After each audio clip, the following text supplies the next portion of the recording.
wasn't sure if we were already recording because it's like, are you guys? So this is Rangel Roundtable again. It feels like it's been a while, but hasn't been that long, but feels like it. So thank you all for returning. Wanted to start off the big white whale in the room is Killing Eve. That's enveloped us. Yes. Round of applause for Killing Eve. Yes. So it's the best show, and then it was the worst show, and then it's the best show again. Yeah, definitely. It'd be like that. So I kind of want to jump to the last time people heard us talk about it. We were kind of singing its praises. Right. And then things took a turn for the worse. We watched the season finale Of season one. And then I'll let you guys take it from here. What are the thoughts? Okay, was a so mess. was it the last 2 or 3 episodes? The last two. It I was would say 7 the and last 8. two. The last Yeah. case, so the first season's episode 7 and 8. We're not really sure what happened. I know that we went and looked at the writers for those episodes, and it was some random dude or whatnot. For 7. For 7, and then 8 was the producer of the show. She wrote it, and it was still a mess. How would you explain what happened there? I'm kind of drawing a blank because it was pretty random. A lot of unnecessary, like with Constantine's daughter, Mhm. all of their interactions weren't really necessary. Mm-hmm. And then I think you guys had said this before, but Anna, he Oh, wasn't so really unnecessary. so unnecessary for the plot at all. Like we really like when Carolyn said like there was no reason to learn about Anna and how Villanelle became a killer. We really didn't need to know. Yeah. Because it was just she was kind of weird and gloomy, kind of like as if she was still kind of into Villanelle or like. Right, and then then- even in that, there was It no was- tension in those scenes with her and Eve. No. Like, we weren't given any tips as to how her and Villanelle's relationship played out before. Yeah. So it just felt very bland. Like, why am I watching this right now? Like, why do I care? You know what I mean? And then, it was strange because she has all of Villanelle's old pictures and letters, and she's also talking about, oh, but I miss my husband so much, who she literally murdered. Like, Yeah. then I just didn't feel connected to any of that at all. It was unnecessary and poorly written. You know, it felt like the writer themselves couldn't quite commit to what they wanted the backstory to be. Right. So they kind of wrote a rough draft where they kind of flip-flop back and forth of, okay, it's going to be this or no, it's going to be that. And very different ideas. Right. And then they never revised. They never had a draft, too. They kind of just left it there and just shot what they had written, Right. a very rough draft. And they were like, oh, wow. Yeah. It was crazy. It was... Yeah. And that scene where Villanelle, I don't know if she sticks one of the ladies in the hole. She bites that lady's neck. Yeah. And she starts to bleed out. Yeah. And so they take her for some reason in an ambulance with another character who God knows why she's in there. Yeah. And, you know, it was, we were kind of led on to believe that Constantine had locked her up in there for a reason because she had gone haywire. Like, that was golden, right? Like, oh, Constantine's getting back at her. He wants her out because she's causing too much trouble. And then some random dude who we've never seen before breaks her out of prison. And then that other she character kills him. And then she kills him. Like, and she's a hit has been put out on Constantine, which do we even know why? If you think about Maybe because he kept defending. I mean, that's maybe, only thing that but then would why make wouldn't sense. they Pretty have thin. put a hit out on her though? Yeah. You know what I mean? Because we weren't actually ever given an explanation as to why the hit was put out on Constantine to begin with. Yeah. And then just everything from that point on was just like absolutely ridiculous. Yeah. Oh wait, and then I don't know if anybody wants to talk about like the final scene of the last episode. Absolutely. Yeah. Oh, yeah. Spoilers, by the way, but... Yeah, big spoilers. Wait, which episode? The last episode, last like the- episode we watched. No, season 1. Oh, still. The finale. What The was it? stabby scene. Oh, where she stabs her. Yeah, I don't know. I think it was like I liked seeing her like making a mess of everything. Right. And then Yeah. because that was something Eve would do, Mhm. right? But then when they were laying there and you were like, oh my God, what's gonna happen? And then she stabs her and you're like, oh my God. And then she's like, oh, I'm sorry. Yeah. Whoever stabs someone realizes what they've done and then be like, oh my gosh, I'm so sorry. I will help you. I don't know. It's weird. And then she, yeah. sorry. No, go ahead. And then Villanelle disappears, and that old lady's like, she's gone. Like, how did you even get in the apartment so fast? I know, that's so true. That's weird. I feel like sometimes they pull their punches with Eve. Well, in the last 2 episodes, they did for sure. Like they want to make her seem like she's also good at times, so she'll do something and then she'll be like, "Oh, I'm sorry," and then sometimes she'll do something and she's not sorry at all. So I'm like, who do you want her to be? You know what I mean? Because with her husband, I mean, I didn't really ever see her show any remorse once until maybe season 3. Right. You know, but with Villanelle, and then I don't know, there's a few other examples where she'll do something really bad and automatically she's like, "Oh, I'm so sorry," which, like, what? No, because they're trying to kind of make her appear to be connected to Villanelle in terms of their personalities, right? So they should just stick with it. They should just stick with that. Because there were, like, they did some foreshadowing throughout the good episodes in season 1 where it's like, oh, she's doing some of the things that Villanelle is doing. Like that part where she's tugging on Constantine's glove compartment. Remember, like, Villanelle was, like, little things like that. Right. You know, and then... But they're, like, that works if it also has some kind of symbolism. True, yeah, that fell flat anyway, though. You know what I mean? Yeah. So it's kind of like, so for starters, it's character consistency. You know what I mean? It's like you're riding a bicycle and the wheels have to run smooth. But all of a sudden there's a dent in the wheels. Oh no, it's bumpy. Oh no, it's smooth again.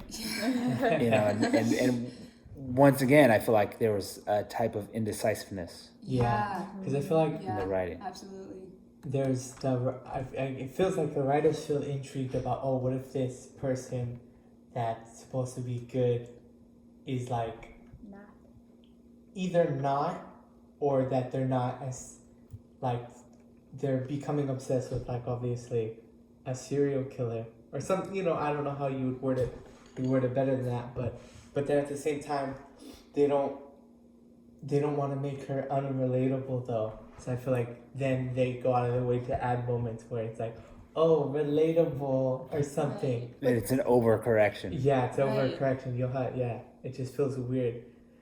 And I feel like they're trying to show this dichotomy where, like, she is this bad person deep down inside, but she's struggling with that, but they're doing it wrong, though. Because I feel like they should just stick with the whole in denial thing she seems to be doing, because there are times where she's like, I'm not like you. Like when she was sitting with Villanelle, and Villanelle was like, you know, you're like me. Right. And she was like, no, I'm not. Like that there. Yeah. Just her denying it explicitly should be the way that they show her struggling with that, instead of her actually feeling bad for things.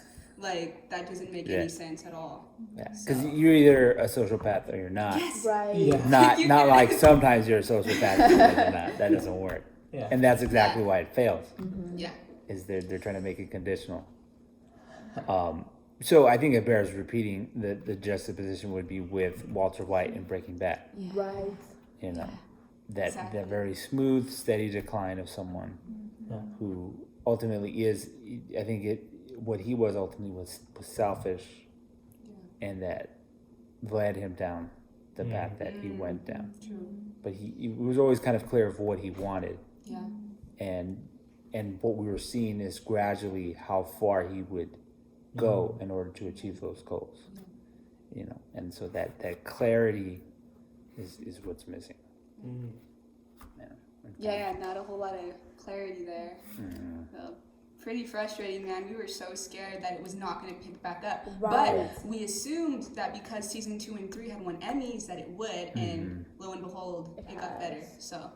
And that's something that's interesting, is that I think that in any other case, sometimes it rides the edge of being kind of a B, pulpy thriller, like almost kind of like soap operatic. And if not for the very fanfic. If not for the very specific, nuanced, passionate acting that's there, it wouldn't be anywhere as strong as it is. I'm obsessed with the actors. They make the show, man. Oh my god. True. I think it's some of the better acting we've probably seen in a while. Oh yeah, like hands down. they're the kind of like show where like you want to stand it, like you know what I'm saying, like the supernatural, like you know, different that's the type of show I'm a stand. It's really good. That's true. Is that there's not a lot of shows that come around where the characters in of themselves demand the screen as much as these characters do. They have, I think, a good sign of a show is that you're able to kind of visualize the character even outside of the bounds of what's being explicitly shown. Yeah. You know, Yeah. that the character is so grounded and so presentable that you yourself can visualize doing something that you haven't technically seen before. Mm-hmm. You know? And that's one of the hallmarks of good writing. Like, you read a really good book. Number one, you forget you're reading a book. Yep.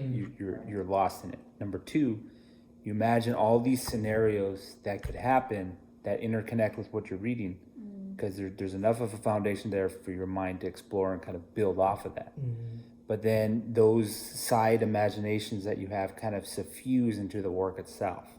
So it becomes like kind of this legend in your mind. And so I think that's what they've done with these characters, in terms of the actors, that they've taken authorship and really explored the depths of who these characters could be, you know, because even when the writing isn't consistent, the acting is. Yeah. Always. And then so this creates this whole world, this foundation that is believable. You think, oh, there's really this villain now. Oh, there's really this Eve, and really kind of jumps out of the screen. You know? So there's very interesting balance of some of the best acting with some of the worst writing. Not consistently, but when it's bad, it's bad. Yeah. So it's very interesting to see those two things saddle together. And deservedly, both of these female leads have won for these roles, and completely makes sense. Yeah. And I just want to say too, I can also appreciate, I didn't know, because we're watching it a second time around actually right now. Right. And these scenes are like crap, dude. Like, I just saw them not even a week ago. Right. But I'm enjoying seeing it again, even though I just watched it. Like, it just makes me so, I don't know if the word is happy or satisfied, but I enjoy it. It's like an experience I'm experiencing all over again, even though I just experienced it. Anyway, I appreciate the fact that it's like nearly an all-female cast, but these females, these women, are not only in positions of power, but they're fully rounded though. In fact, you could argue that they make up most of the bad guys in the show. Oh my gosh. Which I love. Yes. I love that women can be bad guys as well. Yeah. And then antagonistic, right? Yeah. I appreciate that. Yeah. And then just like it's just so cool to see like Sandra Oh, because she wasn't even sure she would be the main role because she's Asian. But like she's representing, and like that's really cool to see. Yeah, it's sick. That is the right way to handle diversity, and that's a whole other can of worms. So let's say hypothetically there's a right way and a wrong way. Right. And the wrong way is to have someone be a certain type of diverse character, but then you don't give them any depth.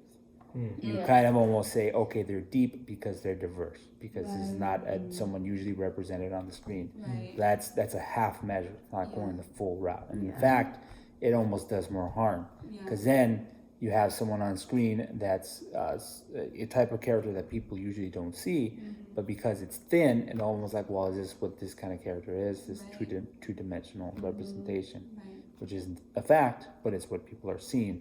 So it's almost a step backwards. It is. So even though it's incredibly difficult to do, if you're going to kind of innovate like that, you got to hopefully go full measure. And here they have. They have. You know. They really have, and I really appreciate that.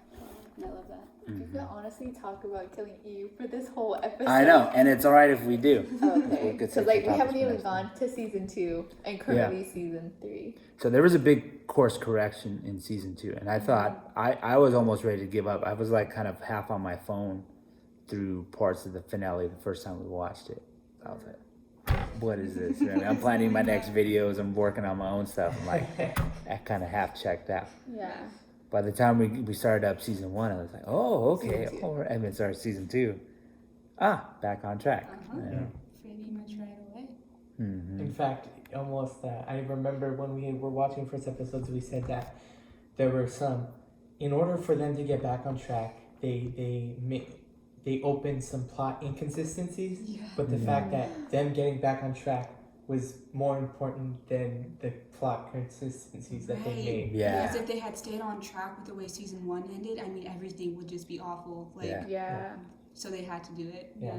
They had to. They made Carolyn competent again. Yeah. Like what? That was odd. I know. And that, okay, so that would have been a disservice. So here you have a great female character all of a sudden become very incompetent and two-dimensional. Yeah. Yeah. But like for like no reason at all, like not even Yeah. because she's female, but just because she decides to be like a bad leader all of a sudden. Yeah. It's like, oh, hey Eve, I put you on this very specific team to go and get this person. You found her and you've done everything you could to kind of figure out what's going on here. Now I'm gonna fire you for like no reason at all. Do we Yeah. remember why? It was It It her was like, something. There was a reason, but it was. a She had dumb gone reason. behind her back. Oh, and the whole right. That Constantine Russian thing. dude. Okay. Yeah. But it still didn't. That, yeah, just it still didn't work. And then yeah, all of a sudden, first thing of season 2, you're hired again. So Yeah. that was good. And that, so I think what it was is that they were trying to force the direction of the plot by making the characters do things they wouldn't do. Mm-hmm. So because they had to force and wrangle in a sequence of events into the episodes, they're ruining the characters. Yeah. You know? It's bad. And that's a hallmark of good writing, is that you create these characters and they exist in this world, and really if they're three-dimensional enough, as a writer, the characters should surprise you. And that as you're writing, by the time you get to the end of the story, it's not going to be completely the same story that you began. You know, it's going to evolve beyond that. But if you don't allow it to, this is what happens. You start like cutting off arms and legs off of your character until they're not even whole people anymore. Just like, why are you here? So yeah, season 2 picks up. Caroline is competent. Mhm. What happens? Oh, they start the case of Alistair Alistair Peel. Mhm. They find out The who the ghost. ghost is. Mhm. Very interesting. Very Yeah. All of a sudden, there's a new killer Yeah. going around town. Yeah. And Villanelle is very jealous. She ends up at this dude's house. Not to spoil too much. Pretty crazy. Interesting. You know, Yes. when we watched it the second time around, I guess the only excuse that you could come up with for as to why she didn't take off right away is probably because she was so weak. You think? I mean, because she was. Yeah. She was like pale. Like she looked real Right. sick. You know what I mean? Yeah, she left the hospital too soon. It was Yeah. infected. She kind of looked like she was just like defeated. She was like, "Oh man, I'm just gonna stay here."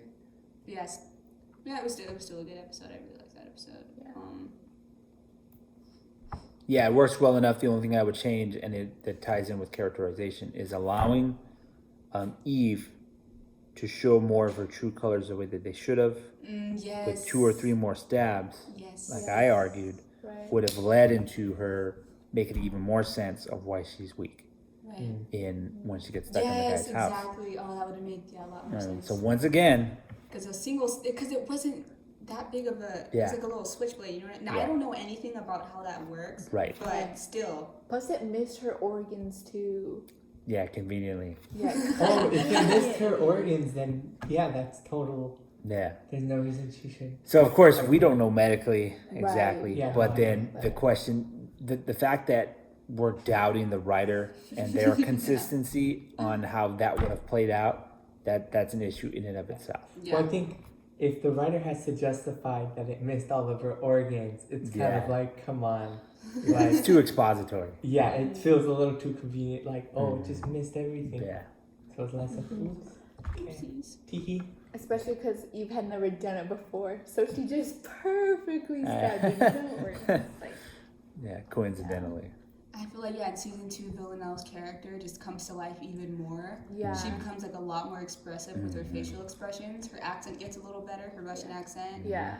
And she's just, oh my god. Yeah. Like she's such a bad person. Like genuinely, she's a bad person, but you just like. It's a great character She's though. a great Yeah. character. Like you can't help but almost love her a little bit. Like, Yeah. she's so bad. Yeah. So that's the flip side is another author, of course, and even in a show, or especially in films, is the director. So I think it's apart from some of our problems with the writing, where the director, back in the day, the director, even more than deciding where the camera went or editing or things like that, primarily the director just worked with the actors. That's what the director was for. And when Jodie Comer won her award, she actually mentioned one of the directors by name. And she said that she was ever so grateful because he had encouraged her to really push it to the next level in terms of not being afraid to be Okay.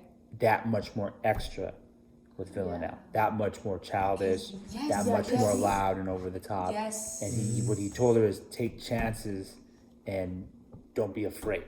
That's amazing. So That's and really then good that advice. helped contribute to the character, it helped contribute to her acting. So I think that the director's unseen hand is there as well as a collaborator to really amp things up to the next level. Dang, yeah, because that's right. She does get a lot more childish, a lot more A loud, lot more more bratty. bratty. Yeah. Mm-hmm. Makes her And a it, great it brings psychopath. that extra spice and flavor, Oh, Yeah. the sugar and the salt. Yeah. Like I love that scene where when her and Constantine are I don't know what if they're escaping from the hotel or Yeah. whatever. And the music and the everything. music is on and they're going back and forth and she's talking about how much she loves Raymond and all that and then turn it off. Yeah, he convinces her that Yeah. Eve is too occupied to remember her, and then it sinks in. And then she gets real upset about it. It's really cute.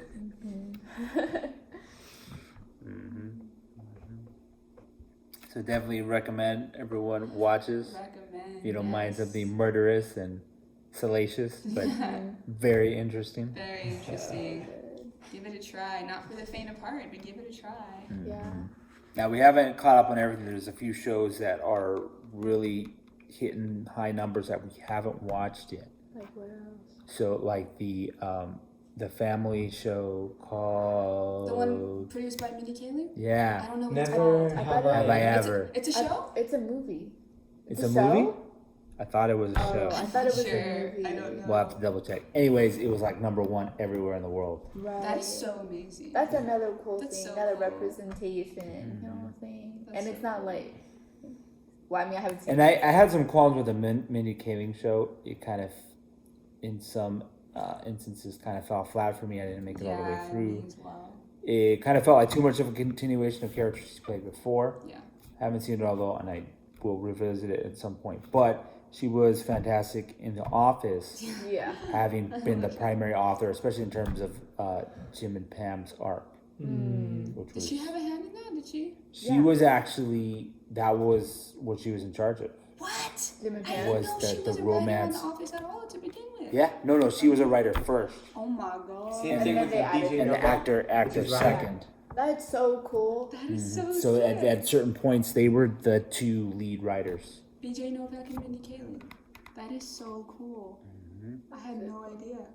And she was in charge of the Jim and Pam arc. That's arguably the best part of the show. Yeah. That's the most like Rememberable. well fleshed out and memorable part Because of the show. the Office was adapted from a British sitcom Right. called The Office. Right. But there was no Jim and Pam in the British Office. It was just the boss being crazy Right. and then people hating him.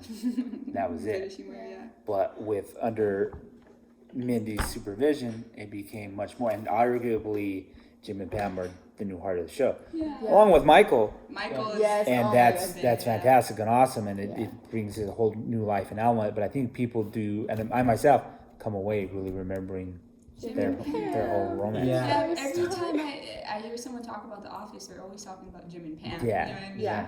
Or Dwight. Or Dwight, or And then Michael is like the world's greatest side character, yeah. but Yeah. it's the Jim and Pam story. Yeah. It is. I would agree with that. He So- waited so long for her. Like, it's so romantic. Yeah, it's a good and, story. Like, it's, Yeah. so True good. love, Yeah. endurance, patience. and all those It's things. beautiful. Cool, man. Yeah. I love that. So I think I feel like the little bit I've seen, even though I haven't watched anything of this show / and or movie, is the return to form of that strong character writing that she has. Yeah. So definitely gonna check that out as well. So let's try this. We also rewatched and enjoyed Saw for the first time. Rock hasn't seen it, but I'll loop you in. The Night of. Oh. Oh my gosh. I can't. Oh my gosh. That was literally one of the most stressful shows I've watched probably ever since like Game of Thrones. Oh, I don't even know. Like, it was really stressful. Definitely one of the most stressful. I was stressed out. I mean, I enjoyed it and like the characters and stuff. Like, I really liked, I don't remember his name, but the lawyer, Naz's lawyer, the dude. I really liked his character. but with it being good, it was also throughout the whole show so sad. Yeah. Like from beginning It's a heavy to end. watch. Yeah, it is. Very heavy. And I'm not usually the person who watches sad things, but it was really good. And just like to see Nas like change so like drastically being in the prison and stuff is like so heartbreaking, and just like seeing the justice system more in a realistic way, and just like how you get caught up just like making one decision, because that leads to so many different things. It's crazy. Like this one, like I never go outside. I mean, we can't go outside right now, literally. But like regardless, This just adds to that. It just adds to that, because how realistic that is. Because it happens. People get wrongfully convicted all the time. It happens just because they were at the wrong place at the wrong time. Oh my gosh, it's so sad. But then also another thing, because it's another representation, because Nas is technically Pakistani, which is Muslim, which is cool as well. But also sad to see how, like, because of his race, how he's treated and stuff, and also very very realistic way, and yeah. And then interesting to see someone from conservative faith background, Right. and then how he kind of steps out of that. Right. Definitely. I feel like they kind of had like a good mixture there, where his identity was connected to his ethnicity and his religion, but then he was also Nas as well, though. Yeah. An American young man. Yeah, because some people can't necessarily escape from how they're treated based on their ethnicity, especially depending on what kind of neighborhood he lives in. Because he does live in New York, I'm sure that stuff's very contentious and whatnot. Yeah. But yeah, he was also Nas. He was also his own person, and he did make bad decisions on his own right. So that was interesting. One quick note I wanted to make in terms of characterization is that there were some complaints about there's a female lawyer in there, makes a certain decision. Oh, right. Complaints about that? Yeah. Like, What do you I think? thought it was. I mean, I feel actually me personally, from when I watched her, I don't remember her name. I don't remember her name, but her and Nas meeting for the first time, I was like, oh no. Like, me personally, I could just sense something. Like, I just knew. That's so interesting. I did too. The first time I watched I mean, I guess not everyone. Which is good writing then. Right. I was like, oh no. And then when she went to go see him, I was like, oh no. Like, she got caught up. I don't know how she got caught up, but she did. Well, because she would just got out of a relationship. Very emotional, very vulnerable, and then here's this dude who's not bad looking at all, and she thinks he's innocent, and then he's like, she feels she can relate to him on some level. Relate to him, and then he calls her middle of the night. It's like, good night, and stuff, and then it's just like, but I don't think it was like out of field or anything. You know what? The first time around, I thought maybe it was. This time around, it felt like it fit. Right, because she was kind of naive to begin with. Yeah. A little wishy-washy. You know what I mean? Not super grounded, not super experienced, so... And it was her first case, too. And she's really young. Yeah. That's what I saw this time, is that it was because storytelling is often about comparing things, right? So the comparison was the hero is the experienced but underprivileged lawyer versus the rookie hotshot privileged. Right. She fails because she's a rookie, because she's a hotshot, rose up quick in the ranks, is working at a super A1 firm, but handed too many things too quickly, handed this case too quickly. Way too quickly. Because she's underexperienced and and then is lacking some life experiences from being privileged. That's why she fails. Yeah, because there were a few times where I think Nas's original lawyer was trying to explain things to her, and she was like, why would people do that? Right. And I was like, wow, like, you don't know? Yeah.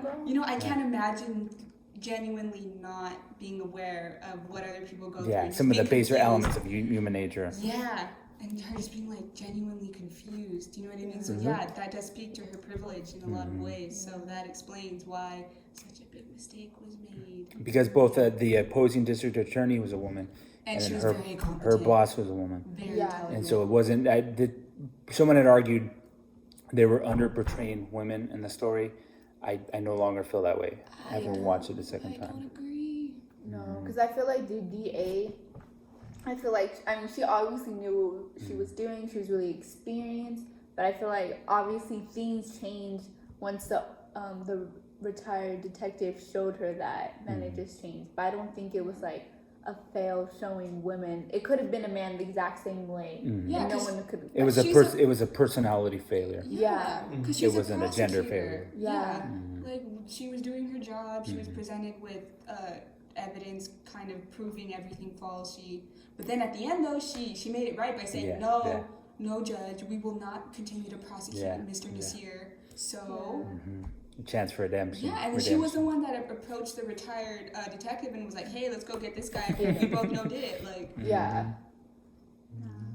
I actually really liked her as a character. And then I didn't like Naz's second attorney, the other lady. From the first moment I saw her, I was like, I don't like her. There's something off about her. Condescending. Yeah, like she acts all, oh, this is my. And they give you clues that something was off. Yeah.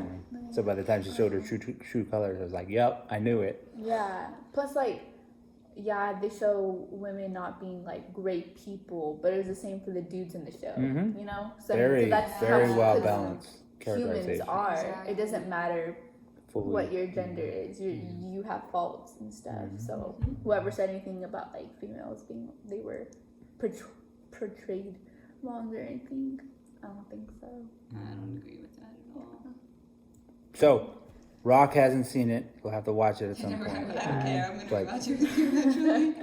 All right, so let's move on to this. Heard a rumor Kim Jung Un was dead, Oh my god. and now maybe he's not dead. Let's start off with Rock. Thoughts? A lot of great memes. I love that. Do tell. But what was I gonna say? So did they just show a clip of him, like at going to an event? Really? Yeah. I'm Is so that Well, the way I read it is that North Korean media is saying that they saw a clip of him. so there's no surface clip. They're just Not saying that I there know is of. a clip. Yeah. so strange. Okay, now that Yeah, smells He might be a little off. Yeah. Yeah, they're very as all the official outlets are very quiet. It does seem a little weird. You know, it's like because if you wanted to spell rumors, you'd go out in a national or international public space and say, "Hey, look at me! I'm not dead. I'm walking," kind of thing. Yeah. But even if he was still alive, though, they wouldn't. They're probably not. If he is still alive, they're probably not showing him because he's in recovery, and because to his people, he's supposed to be a god, and you don't want to show a god being weak. The supreme leader. So maybe he's not dead, but because not to show weakness, they're hiding him away. It is also possible. Do y'all think they would admit, though, if he was dead? No. What did they do with his father and grandfather? Or I don't know. Did they announce right away? You know what's interesting? Does he have Maybe a not son? right away, but they did eventually. Right. Because I'm sure because Kim Jong Un's dad had a son. Yeah. Does Kim Jong Un have any children that we know of? Not. I know he's So, married. It's possible then that announcing that he has died would be like that much more like a crazy occurrence because he doesn't have anybody to be like his successor. I don't know if that's a What would happen? Except, yeah, people have been making a lot of jokes that the successor would be his sister. right. what? What? He has a does- sister? Yeah, she's about his age. Oh Yeah. my god, I knew that. So Tell him. the rumors go is that I don't know what exactly, but she's allegedly crazy, more crazy than Kim Jong Un. No. I don't know how. I don't know the Azula. validity. I don't know. Oh the my rumor. god. I could be very wrong. But able I'm to be talking- a leader, though. This is hand to hand. Talk behind the old shed kind of talk. Here. Right. Okay, like none of this is. Also proof. We have a or- source who has a source. Yeah, it goes real deep. That's wild. I didn't even know that he had a sister. But yeah. I don't know what. So where I thought you were gonna go with it. So once again with the memes is that some of the, I'm assuming alt-right presence on the internet, in the meme community, found his sister to be attractive. Yeah. Really? Yeah. So they're saying, wow, I hope that she is a leader, even if maybe she's gonna be like super violent, hardcore, crazy. I saw people. Oh my God. I guess allegedly people are starting to make like art of her, like anime art. Right. Yeah. Really? It's a thing. Can you pull up a It's picture? it's like an anime art / meme thing where with any significant occurrence they'll make a Chan out of it. So like black hole Chan or coronavirus Chan or like of literally any significant event or person. So I think I don't know her name. Yo, I need to see all these memes. Yeah, go ahead and pull it up. Okay, so While he's pulling that up, I couldn't help but be reminded of the interview. I literally just thought about that because I was like, what if he died because of something like The that? movie. That'd be Oh my god, the hilarious. movie. Duh, I love that movie. so this is her. So I'm showing them. Oh, she is cute. So I'm not sure if any of them are copyrighted, so we won't show them on the video, but you'll have to look it up for Oh, yeah, yourself. If people you have been- Google Kim Jong Un's sister, it'll come up. Oh, she is cute. Oh my gosh, I'm seeing a picture right now. Look at this. Oh my god, get out of here. I Get can't. out. I can't believe people. yeah. That's so And the funny. other Somebody meme I've said seen- She may bomb us one day, but hey. At least she's cute. People have been making jokes. Are people really ready to simp for a female dictator? Oh my Oh, I god. believe Yeah. so. All the Sims have been And waiting it's for gonna this be moment. an anime or something, Mhm. probably. Do you think she'll get it, dear Lord? So it's possible Oh my gosh. and Yeah, because interesting. hasn't he come out? I mean, doesn't he semi-frequently kind of make public appearances that are recorded? So what would be the point if To an there's like extent. this huge rumor around the world that he's dead? What would be the point of like not coming out right quick and be like, hey, by the way, here I am. Mm-hmm. Not even to say like I'm alive, just to like kind of pretend, announce something just so that everybody knows he's here. Mm-hmm. I think that's really weird. So I suspected there's probably whoever is in charge, whether it be him and he's alive or his team, having to make some hard decisions about how to handle this. Big time. How did his forefathers allegedly die? Like his father, his grandfather? Do we I'd have to know? Google it, but I think it was disease. Okay. So they may have hereditary illnesses. Oh, not to be that person, but are there any rumors of any kind of inbreeding in North Korean royalty or whatnot? Oh yeah, I wonder how they do handpick their mates as essentially being royal. That's interesting. I Time to don't know. watch. I don't want to speculate, but I'm very curious because To Google it. We need to watch some North Korean documentaries. Oh yeah, and see what they say. Yeah, I don't know. They find suitors from the outer space or something. I don't know. Handpicked from the stars. Allegedly, there's a North Korean channel that reported that North Korea put the first man on the sun. I mean, that's what I saw. And then you know what's hard is that so then there's their propaganda, but then there's our propaganda that pretends to be their propaganda just Yeah. to kind of make fun of them. So Yeah. who knows? it's so true. But then some of their stuff is so ridiculous. You'd think it was us making fun of them, but it's not. This ruse is also a ruse. Yeah, it's endless, but interesting. So there was that. There was something else thought we would go over on that, but I'm not sure. Do tell. So we have a few directions we could go for the end here. Is that Maka? What? Oh, she has to use the restroom. Why didn't you tell me? Matcha, let's go. The little dog. Too much water. Honestly. So I don't know if we should end with Elon Musk or theaters allegedly reopening, or the what we do in the shadows. Oh, that's also a good. Oh. Maybe we'll end it light And then by the time we come back for another Rangel roundtable, there'll be more progress on what happened with the theaters and all that. Right. That's good. So either Elon Musk or What We Do in the Shadows. Well, we haven't finished the whole season of What We Do in the Shadows, so maybe Elon Musk would be more. What does he do? So he's been tweeting. I don't know if I'll show the tweets or not. But one of the tweets was, number one, he's become a champion of ending the lockdown for the coronavirus. Number one, partially because there's a conspiracy theory, which may not be true, that some of the deaths being reported for the coronavirus are being lumped in that are not related. The media is, pulling them together to make it seem more severe. That's why they would or wouldn't. I couldn't tell you. He's a smart enough guy that it almost lends some credence that I don't know if he has a point somewhere in there or not. But then he's then outlandish things which makes no sense. Yeah. So it could go, unfortunately, it'd be 50-50. It could go either way. But that's what he's saying. And then so he's being vocal along with some protesters of, hey, let's end the lockdown so that people get back to work. Oh, slap. So he's saying let's end the lockdown. Sorry, I stepped out for a minute. I think ultimately, in a situation like this, it's like obviously the biggest risk of continuing to stay locked down is obviously the economy.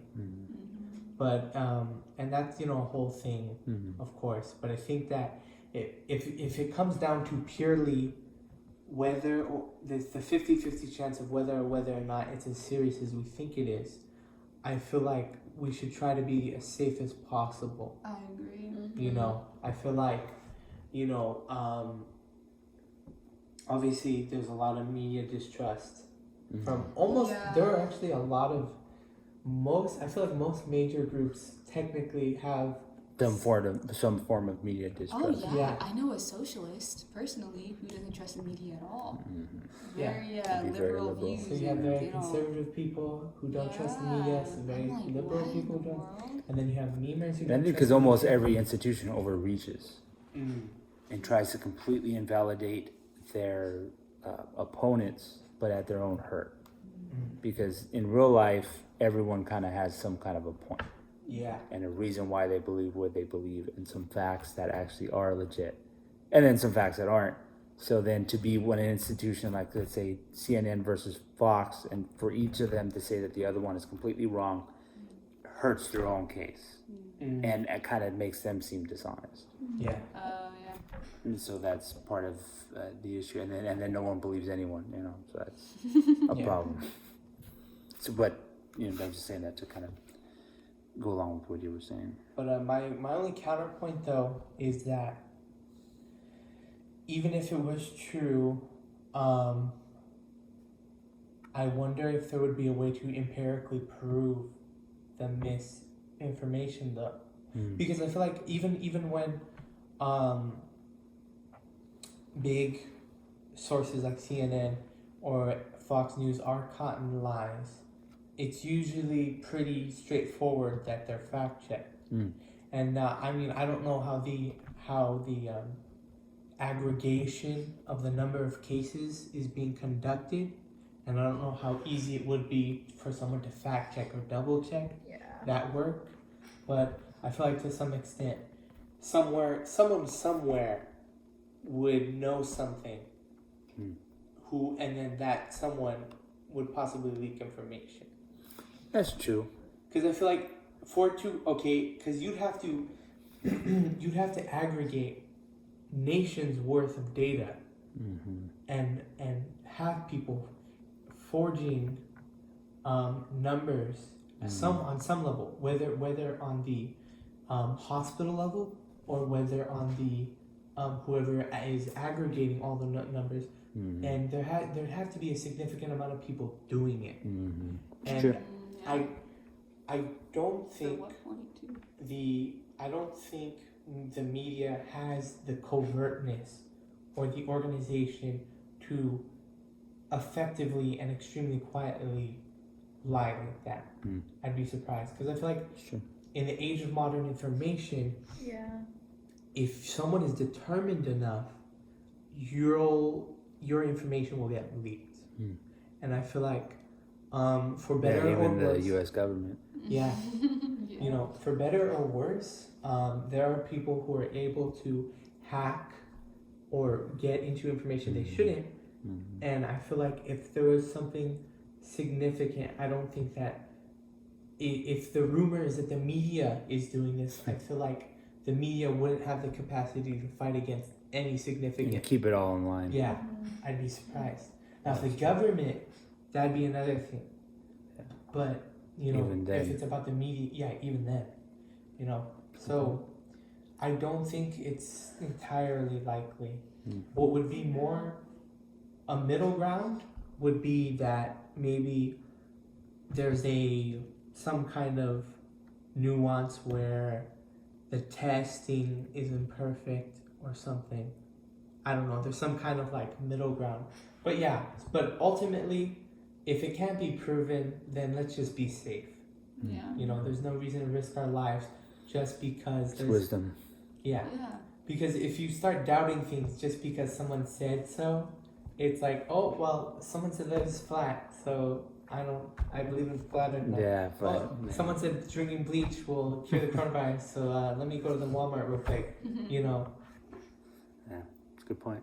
And then what would be the point as Yeah. well How of would they- making this seem bigger than it is? Yeah. You know what Yeah. I mean? Because if it really is as bad, then our economy is going to continue to stay closed, which isn't good for anyone really, as far as I know. So, what would be the point of like causing mass hysteria and panic and basically like the super shutdown of our economy? I wonder if there might be a way to profit. Like, let's say hypothetically, if the news is getting more views, if people stay at home watching it, I mean, just to be the But- devil's advocate of a possible scenario. I don't know, but sometimes it'll show what like the president, not no, that guy's lame, but like what like the professional scientists are saying, and like they wouldn't lie about it, you know? Yeah. I and mean, then what you do we could think? also argue that people so distrust the media right now that maybe that much more people aren't watching the news anyway. You know Yeah, what I maybe. mean? So So it wouldn't be profitable And- enough for them to. There's also Take it. so many alternative ways to get the same information. Mm. You know, that's just one way to do it. But there's multiple online. You can search a coronavirus tracker. There's multiple. You don't need to turn on CNN or whomever. You know, it's not just one source. Now, if something like that happened, if they were mysteriously the only accurate source, or they had access to something weird like that, then maybe. But it's not. That's not necessarily the case at all. Does CNN broadcast in other places of the world? Yeah, they're international as well. what are some of the theories as to why the media would be lying about this? Like, You know what? Even looking at Musk's timeline and some of the people who support it, I don't think they actually have an answer. It's just okay. an overarching, it's being over-reported and overblown. But why? I haven't seen that be answered. Right. Because I really wouldn't be able to think of a reason to do that. A good, proper reason. I think it's a I feel like people are misplacing their distrust because I do feel that sometimes when events like this do happen, there are a lot of news events that do go under the radar. Like I mean, people were making memes about it, of course, but allegedly, or not allegedly, the FBI released those photos of UFOs, but that hasn't really gotten any coverage because all the main media are focused on something related to coronavirus, you know, or I think I had heard in February or March, I think the U.S. had done some air raids in the Middle East, or stuff like stuff, you know, the world's still spinning, there's a bunch of There's stuff. big things happening. Even though the coronavirus is a big concern, there is still a lot of other significant events are going on. Or like another one is during this, they were trying to pass in Congress something that would allow people's online information to be more easily accessed by companies or something like that. Something to that effect. So it's like I feel like that's where the distrust comes, is that for better or worse, like CNN will have a tendency to really focus in on one story and do the entire day broadcast of just that one topic from different angles. And while I think it is good that obviously they are being diligent and letting people know what's happening, it can come off as disingenuous. And I feel like that disingenuous is being misinterpreted as they're lying rather than maybe something more realistic. And simple. Yeah. So you're here, folks. It's not over yet. Stay safe. Be wise. Be cautious. Be wise. Yeah. It's important to be able to make your daily bread and provide for your family, but not at the cost of your health, their health, or the health of others. Absolutely. I agree. We're staying safe too, and we'll just keep being home watching TV as much as possible, and then bring you the tea All the tea. on what to watch and what not to watch.